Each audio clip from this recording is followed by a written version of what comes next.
In this exercise tutorial, I'm going to be taking you through a seated bicep curl, and we're going to be doing this alternating with supination whilst we do the bicep curl. So I've said a lot there, let's go through one thing at a time.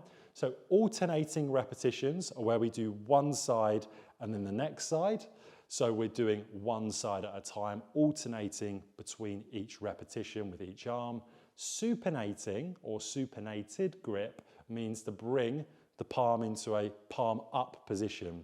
So I'm sat here, feet are narrower than hip width apart. I've got the bench as high as it will go on the settings.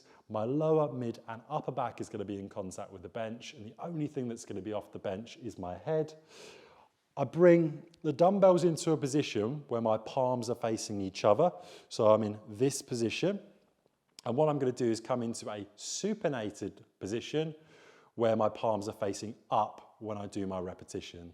Now, because we're doing alternating, you're going to do one side at a time, controlling not only the upward phase of the movement, but also the eccentric part of the movement as well. So notice how I'm bringing my palms from that neutral position, and then I'm rotating my wrist to bring my palm into that upright position with each repetition. All the while, I'm bracing my core during each repetition, and I would repeat that for my desired amount of sets and reps.